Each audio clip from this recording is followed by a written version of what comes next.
Hola, mi nombre es Mónica Carreón Ruiz, soy licenciada en Pedagogía, máster en Educación Superior y formadora de docentes. En este canal encontrarás temas relacionados con las bases para la enseñanza, así que si ese tema te interesa, te invitamos a suscribirte y activar las notificaciones. En esta cuarta y última parte de la serie Cartas a quien pretende enseñar de Paulo Freire, revisaremos la octava, novena y décima carta.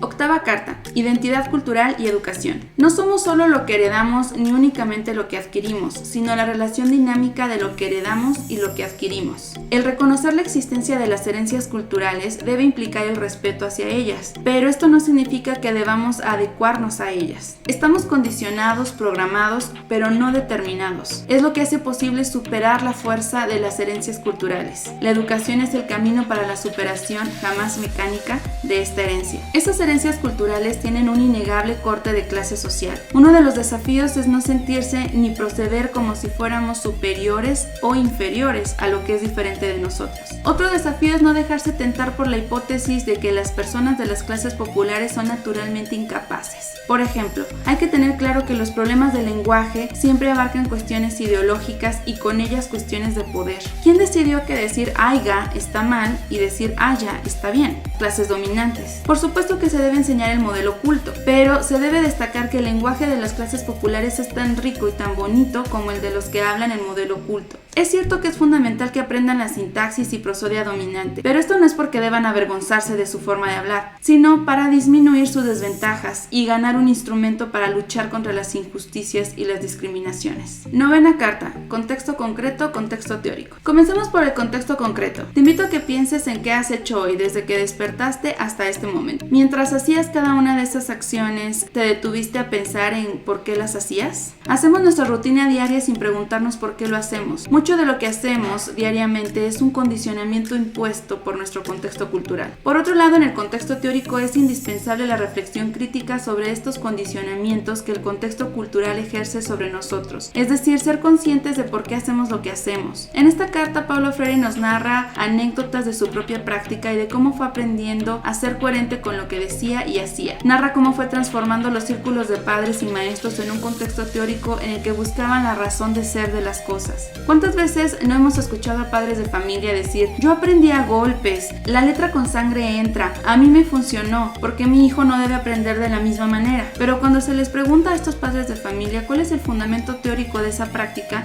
no tienen una respuesta. Pensar la práctica enseña a pensar mejor y por ende a practicar mejor. En esta carta encontrarás más anécdotas que ejemplifican cómo reflexionar la práctica. Décima carta, una vez más la cuestión de la disciplina. El maestro debe ayudar a los estudiantes a construir la disciplina intelectual. Sin embargo, algunos maestros confunden la disciplina con la imposición y el autoritarismo. Paulo Freire nos dice algo muy importante. No puede haber disciplina en el espacio donde la autoridad impone su voluntad. Para que haya disciplina es preciso que haya libertad, pero libertad con nociones de límites para que no se convierta en una irresponsabilidad licenciosa. Para que haya disciplina debe haber libertad. Nos falta disciplina en casa, en la escuela, en las calles, en el tránsito. Es asombroso el número de personas que mueren a diario por pura indisciplina. Y el último capítulo de este libro es Últimas palabras, saber y crecer, todo que ver. El proceso de saber y el proceso de crecer tienen todo que ver el uno con el otro. No es posible saber sin una cierta dosis de crecimiento y no es posible crecer sin una cierta dosis de sabiduría. El proceso de saber es un proceso social cuya dimensión individual no puede ser olvidada. Por otro lado, crecer es un proceso sobre el cual podemos intervenir.